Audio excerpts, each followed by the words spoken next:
सिर्फ घोड़े और गधों का पाँव बनाता हूँ। इसे अपनी ज़बान पे हम नाल भी कहते हैं और आम दुनिया की ज़बान में इसे खुरी कहते हैं।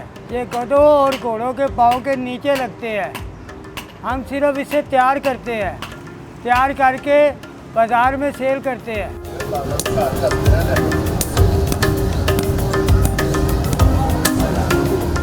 जैसे हमने जूती पहनी हुई है, पाँव में रोड़े नहीं लगते, शीशा नहीं लगता, यानी किल वगैरह नहीं लगता, इसको भी जूता पहनाते हैं। ये वो ज़रूरी है।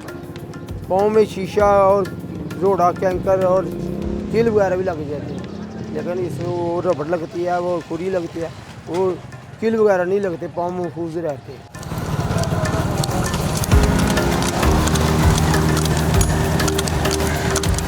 जब हमारे पास घोड़ा आता ना, अब उसका पाँव देखते हैं, फिर वो नाल दे रख पैर उसके ऊपर रखते हैं, फिर उसको काट कूट के देखते हैं कोई किल तो नहीं लगा हुआ, इसमें रोड़ा तो नहीं, फिर उसको रेती से रगड़ते हैं, रगड़ के सीधा पतला करके फिर दोबारा नाल रखते हैं, उसको फिर ब्रेक लगाते हैं, ब्रेक लगा के वो सेट होता है, फिर वो चल घोड़ा सही होता है।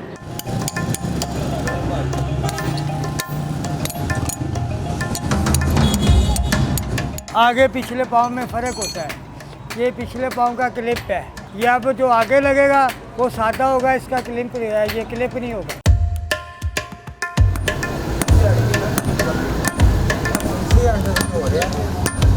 जब इसके पाँव फिसलते हैं ना, उसमें ये टायर नहीं टायर होता, टायर के टोटे लगवाते हैं अंदर, उसमें वो स्लिप नहीं करता। जब गाड़ी ब्रेक मारती है तो टायर नहीं इसके रुक जाते हैं, ऐसे इसके पैर भी रुक जाते हैं। ये खींचते हैं ना लगाम को, इस पैर थम जाम हो जाते हैं इधर।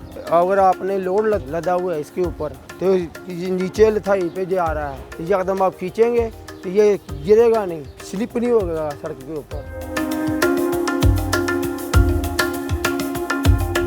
इनके पैसे किसी को हम 500 लेते हैं, किसी को 600 लेते हैं, किसी से 400 लेते हैं।